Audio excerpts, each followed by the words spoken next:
A person of legend, the name Godwit, a bird of great migration, with eyes that saw the whole world. One day he dreamt a dream, Godwit's dream. He landed softly in a pinprick, on the tip of a moment, in the center of a beautiful world. A tremor immense rumbled throughout his body, and, in a great swell, the oceans washed over him complete. He touched the tip of his toes to the sand and crust of seafloor. All coral brushed like paint about him, all fish blurred about like dust in the air. Fleets of icebergs in chilly waters froze him through, then just as quick the tropics thawed him out, melting him into its pools. Great chasms of liquid poured desperate into all cracks of the earth. They reached along his feet, like his feet reached to touch the earth. He swirled about every dark corner, while every dark corner of ocean swirled about him. Then, once again, in the flash of a moment, he stood as a toothpick upright, in the center, in a field. A breeze curled about him, curious and playful. But at the moment it captured his attention, the breeze picked up into a great wind. His feet released from the ground, and the sky drank him up, in one big swig, in one full breath, and then spit him out above the clouds. So far and with such force did he fly that the clouds and the earth disappeared. He touched those heights that no other bird could soar. He was a bird. No, he was a man. He breathed in the air so thin that no other could stand to bear. He was the air itself. No, he was a man. His lungs filled and emptied, over and over again, until he knew and had been each and every speck. And with one last exhale, he shrunk like a thing through a tube, popped again into the center, on a pinprick, as a toothpick stood at the ready, in a field, and mumbled words unintelligible. He paused at the vastness of his moments. He gathered himself, with eyes of wonder, and breathed a settled breath. He noticed the ground beneath his feet. He felt it as the solid it was, foundation to the world, bed and frame. And it too did bounce. Yet deeper his mind slept, into the pulsating architecture of the veins of the earth. Chasms like mouths, speaking a speech of compression. Such slow speech, such low voice. Shifting moans of all rock together, existing as one, and yet not quite. One voice built from harmony, a mass made of overtones, each a voice its own, each of a different timbre. Some did squeak, some did grumble, some did twinkle, some did simply sleep, sleep heavy.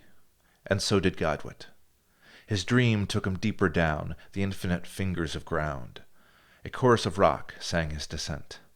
Pockets and clumps and speckles of stone cast out, all carrying him down. A splash of lava burning, wisps of water yearning, until bedrock. A hairy plateau stretched across it all, the trunk of a tree, the hilt of a sword.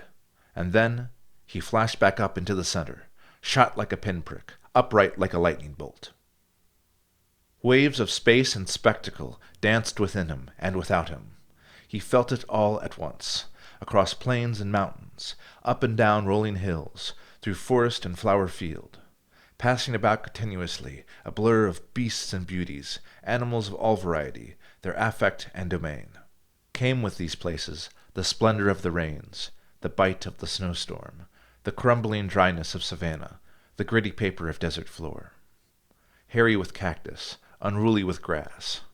Sharp and smooth the landscapes, a flowing form of contours, high and low they reached. Together in all different manners and different patterns, they met, shook hands, shared voice, and danced. It all became in front of him, the colors of all of it, a mosaic. It was a flashing, swirling chaos. It was a beauty of perfect form. Trunk of the earth, body of the waters, breath of the skies, and the vibrance of life. He listened long to the harmony, until his dream deepened into oblivion, into the mindless, inky blackness of even deeper sleep. He awoke to the center. He was in a field, and the world was a vastness, and he was the prick of a pin. The world whole was felt within him, but he was again a dot among it. Yet with such feeling was a power of spirit, a power of will. At once he endeavored to see it all, again as he knew it to be, lost in the haze of a dream half-remembered. He embarked across the land, map in hand, stretching as far out as imagination allowed. With the dream evaporated, the stars became his guide. They were a friend, and they were his eternal. He walked and walked, day to night to day, again and again and again, weeks turning over, months and years becoming a blur, centuries turned, and he endeavored more. The rising and setting of the sun became a flickering light until it strobed, and then it became as a single steady light, a companion as well. Horizons became as salient as localities. His life aspired to the infinite, and at a point unspeakable he traveled so that he was the light of the world itself. He dreamed the unlivable, and yet he lived his dream. He mapped the world complete. He saw every stone. He became the air itself, the surface and the earth that stood below. The man who mapped the world, the bird who always flew, the one that became one with everything, the dream that was lived into. And so, Godwit's dream became Godwit himself. To speak either is to speak both. That is the highest to which cartographers can aspire. To, like Godwit, become the sky and the earth. We cannot, of course, but it is a dream that shall be our star, our North Star. It is a warm furnace on cold nights. It is a solace in a world of fright. And, when we lay ourselves to bed, in our hearts, a prayer we give, to dream a bit of that dream that did Godwit himself.